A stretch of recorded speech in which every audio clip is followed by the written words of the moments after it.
Bienvenidas y bienvenidos. Hoy exploramos un concepto que, bueno, usamos casi a diario, a veces sin darnos cuenta. Código, Sí, desde el de barras hasta el genético, ¿verdad? exacto. Pero en derecho, ¿qué es realmente un código? El origen, códex, ¿vale? Eran hojas cosidas, sencillo. Pero en lo legal pensamos en algo imponente, ¿no? Como el Código de Justiniano. Claro, tiene ese peso histórico. Sin embargo, la idea moderna de código, esa de un cuerpo legal único, sistemático, que intenta cubrir toda un área, esa es mucho más reciente. Muchísimo más. Estamos hablando de los siglos XVIII y sobre todo el XIX. Antes teníamos compilaciones, a veces llamadas consolidaciones, reunían leyes antiguas, pero Pero no creaban un sistema nuevo de cero, digamos. No tenían esa ambición totalizadora. y ahí, justo ahí, está el punto de inflexión que vamos a analizar hoy, ¿verdad? Con un ojo puesto en Italia. Justo. El momento clave es la era napoleónica. El Código Civil francés de 1804, el famoso Code Napoleón. Eso no fue una ley más, fue El arquetipo. el modelo a seguir. Exacto. Definió lo que entenderíamos por codificación durante casi 2 siglos, y lo hizo con una voluntad clara de romper, de empezar de nuevo. Pues esa es la misión de hoy. Ver cómo surgió ese modelo moderno, qué tenía de especial y cómo influyó sobre todo en Italia, que estaba ahí en medio de distintas corrientes. Y veremos esos dos grandes moldes iniciales, el francés y el austriaco. Pues vamos a ello. Empecemos por el gigante, el Code Napoleón de 1804. El gran referente. Nace, claro, de la Revolución Francesa, de la era napoleónica. ¿Qué lo hizo tan revolucionario? Varias cosas, ¿no? Varias y muy potentes. Acabó eso de leyes distintas para nobles, clérigos, burgueses. Nace la figura del ciudadano, Igual ante la ley civil. Y ojo, es el derecho de la burguesía el que se generaliza, el que se convierte en el derecho común para todos. un pilar del nuevo Estado liberal, claro. Fundamental. Y ligado a eso, la ruptura total con el pasado. Esto es clave. ¿En qué sentido? La ley que promulgó el Código en marzo de 1804 fue tajante. Derogó, literalmente, todo el derecho anterior sobre las materias que regulaba. Todo. O sea, adiós derecho romano como fuente directa, adiós ordenanzas reales, costumbres locales. Se acabó. Fin del particularismo jurídico. A partir de ese momento, el derecho emana solo del Estado, del poder legislativo. Es el esquema de Montesquieu.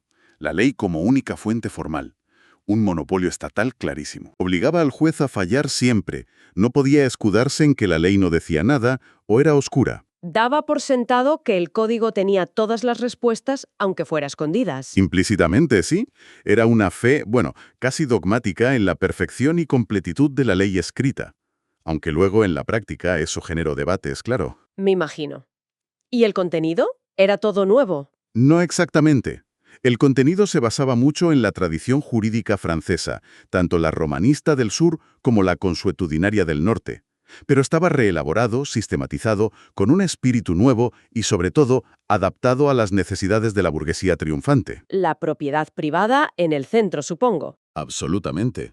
Y la estructura, muy lógica, en 3 libros: Personas, Cosas y Acciones. Seguía el esquema de Gallo, el jurista romano.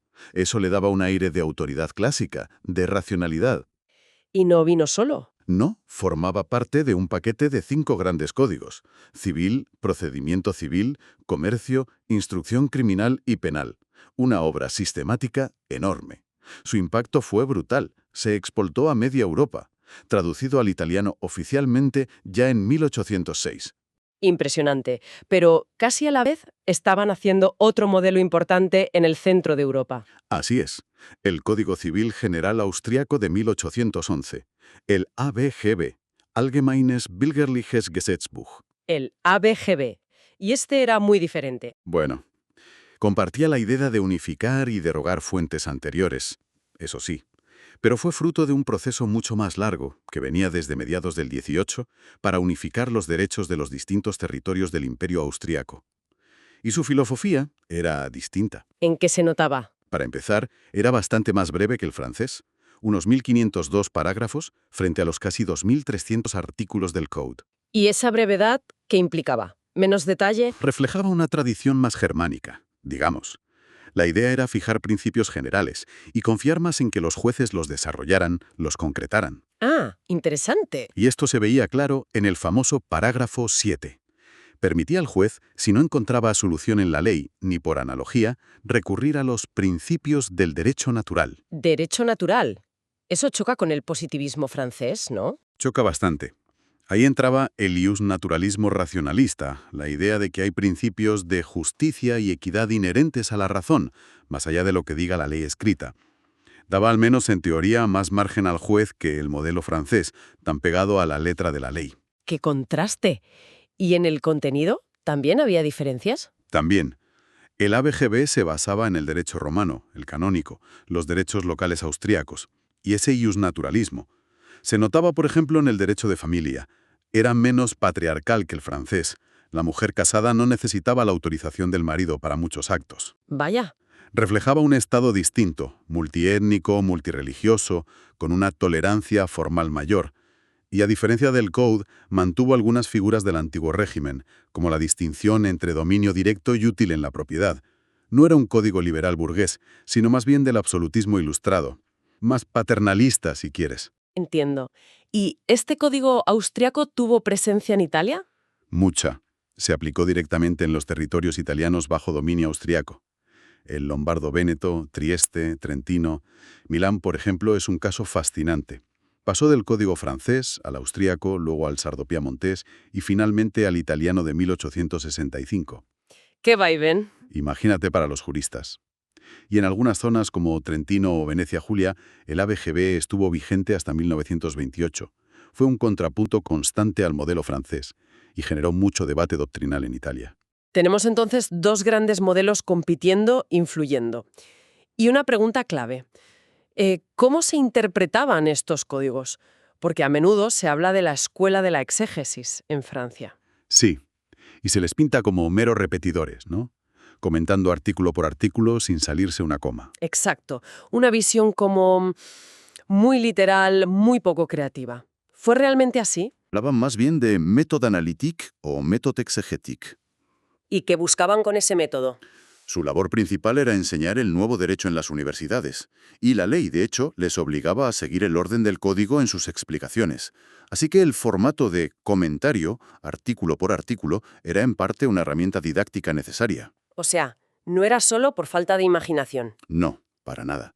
Además, si lees sus obras, las de Delvincourt, de Molombe, Duranton, Marcadet, Aubry y Rau, que empezaron traduciendo a un alemán, Zacharie, ves que usaban los trabajos preparatorios del código, citaban jurisprudencia como ejemplos, incluían notas históricas, comparaban soluciones, no eran simples loros. Entiendo. Eran juristas muy conscientes de su papel, consolidar el nuevo orden jurídico burgués que representaba el código. Lo estaban construyendo en cierto modo, al interpretarlo y enseñarlo. O sea que la propia naturaleza del Código Napoleón, con esa ruptura que mencionabas y esa pretensión de ser completo casi exigía ese enfoque centrado en desentrañar la voluntad del legislador plasmada en el texto. En buena medida, sí. El código era la fuente casi única, la referencia absoluta. Había que extraer de él todo su jugo, por así decirlo. Pero mientras en Francia se desarrollaba esta cultura jurídica tan centrada en el código, en Alemania surgía algo muy diferente. Radicalmente opuesto, sí. La escuela histórica del derecho. Con Savigny como figura estelar. Exacto. Gustav Hugo preparó el terreno, pero los grandes nombres son Friedrich Carl von Savigny y Georg Friedrich Puchta. Su idea central era revolucionaria para la época. ¿Cuál era? Que el derecho no es una creación artificial del legislador en un momento dado. El derecho, decían, nace orgánicamente del espíritu del pueblo, del Volksgeist. ¿Del espíritu del pueblo? Suena un poco místico. Bueno, se referían a las costumbres, las creencias populares, los usos sociales que una comunidad desarrolla a lo largo de su historia. Ese es el derecho auténtico, vivo. La tarea de los juristas, de la ciencia jurídica, la Wissenschaft, es descubrir, elaborar y sistematizar ese derecho. La legislación, la ley escrita, es algo secundario, posterior. ¿Y el derecho romano que se aplicaba en Alemania? ¿Cómo encajaba ahí? Lo veían precisamente como un ejemplo de esa evolución. Un derecho que había sido recibido y adaptado por la tradición jurídica alemana durante siglos, no impuesto de golpe. Era producto de la historia y la ciencia jurídica. Claro, eso choca frontalmente con la idea napoleónica de un código creado por el Estado y que rompe con el pasado. Totalmente. Y ese choque se hizo explícito en 1814, en un debate famosísimo. El de Thibaut contra Savigny. Ese mismo. Anton Thibaut, un jurista de Heidelberg, publicó un panfleto abogando por crear un código civil único para toda Alemania. Argumentaba que era necesario para la unificación nacional, para superar el caos de fuentes que había entonces. Quería un código, decía, con fuerza alemana, en el espíritu alemán. Parecía lógico, ¿no? Como en Francia. Pues Savigny le respondió con otro escrito, sobre la vocación de nuestro tiempo para la legislación y la jurisprudencia, que tuvo un impacto tremendo. Argumentó que Alemania, cultural y jurídicamente, no estaba preparada para un código, porque, según él, el derecho alemán aún no había madurado lo suficiente a través de la ciencia jurídica basada en la historia. Imponer un código sería como cortar una planta antes de que dé fruto, una imposición artificial. Además, veía la codificación como un producto extranjero, francés, asociado a la revolución, al individualismo, al igualitarismo, ajeno a la tradición alemana. Vaya argumento más potente. Y muy influyente. Su prioridad era fortalecer la ciencia jurídica, la Rechtswissenschaft, para que ésta elaborara el derecho alemán auténtico a partir de sus raíces históricas. Y su visión triunfó, al menos a corto plazo. Prevaleció de forma clara. La consecuencia fue que Alemania retrasó su codificación civil unificada casi un siglo. El famoso BGB no llegó hasta 1900. Casi 100 años después del francés. Exacto. Pero la influencia de Savigny y la escuela histórica fue inmensa en toda Europa, no solo en Alemania. Impulsó muchísimo los estudios de historia del derecho y reforzó la idea de que la doctrina, la academia, los juristas, tenían un papel protagónico en la creación y entendimiento del derecho. Algo que, por cierto, conectaba mejor con la filosofía del Código Austriaco y su parágrafo 7 que con la rigidez teórica del modelo francés. Muy interesante esa conexión. Bueno, y con todo este panorama, Francia, Austria, Alemania, vayamos a Italia, un país fragmentado políticamente, recibiendo todas estas influencias. ¿Cómo fue su camino hacia una codificación propia? Pues fue una travesía, compleja y fascinante. Durante la etapa napoleónica, como dijimos, el Código francés se aplicó directamente en zonas anexionadas y se adoptó, traducido, en el Reino de Italia y el Reino de Nápoles. O sea que los juristas italianos tuvieron un contacto muy temprano y directo con el modelo francés. Tempranísimo. Y surgieron los primeros comentarios italianos al Código. Figuras como Laverio, Romagnosi, Taglioni. Y es curiosa esa edición trilingüe de 1806. Francés, italiano y latín. Latín. ¿Para qué? Probablemente como un intento de conectar ese código nuevo, francés, con la larguísima tradición jurídica italiana, romanista, a través del latín como lengua culta común. Interesante, ¿no? Y esos primeros comentarios ya mostraban un enfoque que no era pura exégesis literal. Usaban la comparación, la razón práctica, la tradición. Pero llegó la Restauración en 1815 y... vuelta a empezar, supongo. Efectivamente. El mapa jurídico italiano se convirtió en un mosaico. Algunos estados, como los Pontificios o Cerdeña, abolieron el Código y volvieron a sistemas anteriores. Otros, como Parma o las dos Sicilias, lo mantuvieron pero reformado, en un sentido más conservador. Y en el Lombardo-Veneto, como vimos, se introdujo el ABGB austríaco. ¡Qué lío para los juristas y para la gente! Imagínate, los juristas del Lombardo-Veneto como Taglioni, que cambió de bando, por cierto, Neri, Castelli, tuvieron que ponerse a comentar el ABGB y lo hacían a menudo comparándolo con el Código francés, debatiendo qué significaba exactamente aquello de los principios de derecho natural del parágrafo 7. ¿Y a qué conclusiones llegaban? Pues es interesante ver que, en la práctica, las distancias a veces se acortaban. Los intérpretes del Código francés a menudo iban más allá de la letra para buscar soluciones justas, a pesar del artículo 4, mientras que los intérpretes del ABGB tendían a ser cautos con el parágrafo 7, interpretando esos principios naturales de forma más bien positivista, cercana a los principios generales del propio código. O sea, había una cierta convergencia en la práctica judicial y doctrinal. Entiendo. Entonces, ¿cuál fue el motor que impulsó la codificación a nivel nacional? ¿De dónde partió la iniciativa? Claramente del reino de Cerdeña-Piamonte. Tras un periodo inicial de restauración muy conservadora, el rey Carlo Alberto, en los años 30 del siglo XIX, dio un giro e impulsó la codificación. El Código Albertino. Exacto, el Código Civil de 1837, llamado Albertino, fue un hito. Se inspiró mucho en el modelo francés. Estructura en 3 libros, sujeto único de derecho, énfasis en la propiedad.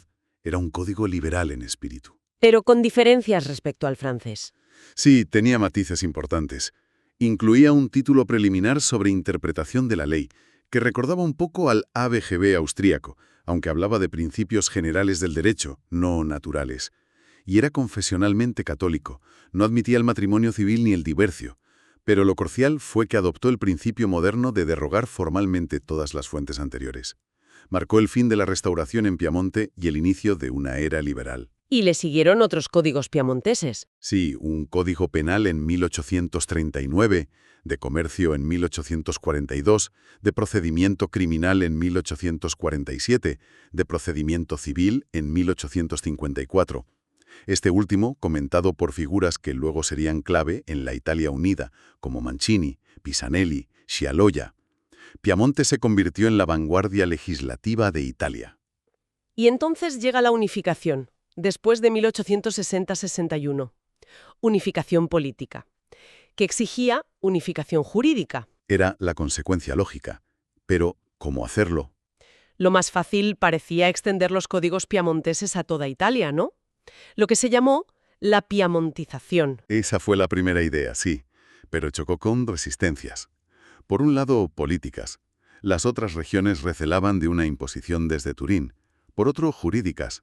Se reconocía que algunos códigos de otros estados italianos, como los napolitanos o el de Parma, tenían buena calidad, y que el propio código albertino piamontés necesitaba una revisión. Además, la influencia doctrinal de la ABGB en el norte era innegable. Así que no fue tan sencillo. No. Hubo varios proyectos de revisión y unificación entre 1860 y 1865. Los proyectos Cassinis intentaron reformar el albertino, incorporando cosas de la ABGB y cambiando la estructura. Luego, los proyectos de Miglietti, Canelli, volvieron a acercarse más al modelo francés y napolitano.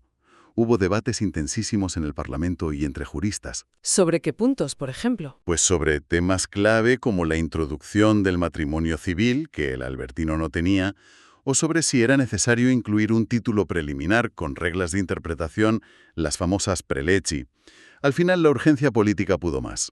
Con el traslado de la capital de Turín a Florencia en 1865, se vio necesario unificar las leyes rápidamente para consolidar el nuevo Estado. ¿Y qué se hizo? El gobierno obtuvo poderes extraordinarios del Parlamento para promulgar los nuevos códigos unificados por decreto ley.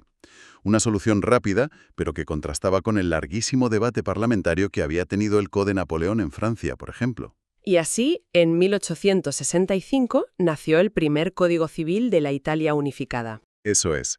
Siguió la estructura francesa de Gallo en 3 libros. Era un código claramente liberal burgués, con la propiedad como eje central. Reintrodujo el matrimonio civil, una novedad importante respecto al albertino, aunque siguió siendo indisoluble. Y mantuvo elementos conservadores. Sí, sobre todo en derecho de familia. Por ejemplo, mantuvo la necesidad de la autorización del marido para que la mujer realizara ciertos actos jurídicos, una figura muy criticada que no se abolió hasta 1919. Fue, en definitiva, un código de su tiempo, un compromiso que reflejaba las complejidades de la unificación italiana. La obra codificadora no se detuvo ahí, claro. No, continuó, sobre todo cuando llegó al poder la llamada izquierda histórica. Impulsaron nuevos códigos importantes, el de la Marina Mercante en 1877, el de Comercio en 1882, que ya mostraba cierta influencia de la doctrina alemana. ¿Y en lo penal? Ahí llegó un código fundamental. El Código Penal de 1889, conocido como Código Zanardelli, por el ministro que lo impulsó. ¿Por qué fue tan importante? Porque unificó por fin el derecho penal en toda Italia, superando situaciones anómalas como la de Toscana, que había mantenido su propio Código Penal de 1853, muy avanzado para la época, por cierto, influido por Alemania y que restringía mucho la pena de muerte. El Código Zanardelli fue fruto de un debate doctrinal riquísimo, con figuras como Carrara, Pesina, Ferri, y representó la cumbre del liberalismo penal italiano.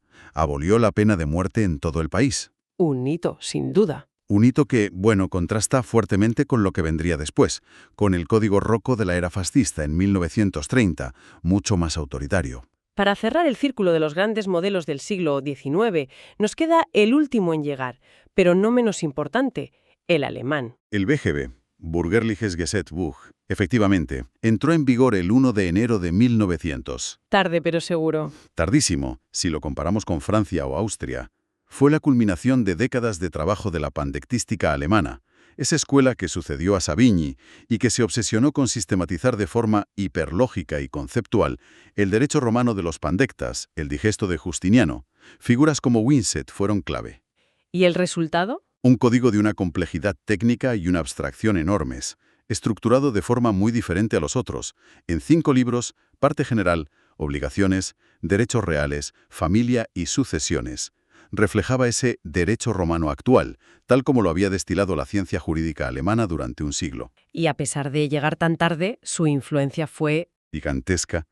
Aunque muchos países ya tenían sus propios códigos civiles, la sofisticación doctrinal alemana llevaba décadas influyendo en toda Europa. El BGB se convirtió inmediatamente en una referencia intelectual de primer orden. Influyó en reformas posteriores en muchos países y en la propia manera de pensar el derecho privado durante el siglo XX, incluso en países de fuerte tradición francesa como la propia Italia. Bueno, pues hagamos un pequeño balance de este recorrido. Hemos visto cómo esa idea que tenemos hoy de código nacional único, sistemático, que busca romper con el pasado y ser, o al menos pretender ser, completo, se forjó realmente en Europa entre los siglos XIX y principios del XX. Efectivamente, los modelos francés y austriaco fueron los prototipos, cada uno con su filosofía. Y vimos cómo Italia tuvo su propio camino, complejo, navegando entre esas influencias, adaptándolas para crear su propia codificación. Un proceso íntimamente ligado a su unificación como nación. Y cómo la cultura jurídica, los debates sobre cómo interpretar la ley, la tensión entre exégesis y enfoque histórico, no fue algo ajeno, sino una parte esencial de todo este proceso. Entender esta historia me parece clave, ¿no? Yo creo que sí. Nos ayuda a ver de dónde vienen muchos de nuestros sistemas legales actuales, porque damos por sentada esa idea del derecho como algo nacional, estatal, codificado. Nos muestra esa conexión profundísima entre ley, política e identidad nacional que se dio en el siglo XIX. Y el papel de los juristas, de la doctrina. Fundamental. No fueron meros comentaristas pasivos. Adaptaron, criticaron, desarrollaron los modelos, crearon puentes. Contribuyeron a formar una cultura jurídica europea que, en cierto modo, iba más allá de las fronteras de los códigos nacionales. Y aquí, para terminar, una reflexión que sugiere el análisis histórico que hemos hecho. Este modelo de código, hijo del liberalismo del siglo XIX, que madura en esa época, quizás haya completado su ciclo vital. Podría ser que esté en declive desde las grandes crisis del siglo XX. Es una pregunta muy pertinente, sí. Algunas de las fuentes que manejamos sugieren que el Código Civil italiano de 1942 fue, quizás, el último gran exponente de ese modelo clásico de codificación omnicomprensiva. Otros códigos del siglo XX, como el Código Penal fascista de 1930 que mencionamos, ya eran en realidad una negación de la tradición liberal que había inspirado el modelo original. Entonces, si ese modelo clásico de código nacional, sistemático, está perdiendo centralidad. La pregunta que se abre es, ¿qué caracteriza a nuestros sistemas jurídicos hoy? En un mundo globalizado, con derecho supranacional, con leyes especiales que proliferan fuera de los códigos, con nuevas tecnologías, ¿cómo se organiza y se entiende el derecho? ¿Sigue siendo el código estatal la pieza central? ¿O estamos en otra fase, quizá menos definida por esa idea decimonónica? Una cuestión abierta, sin duda, para seguir explorando. Muchísimas gracias por este análisis tan completo. Un placer, como siempre. Y gracias a quienes nos han escuchado. Hasta la próxima.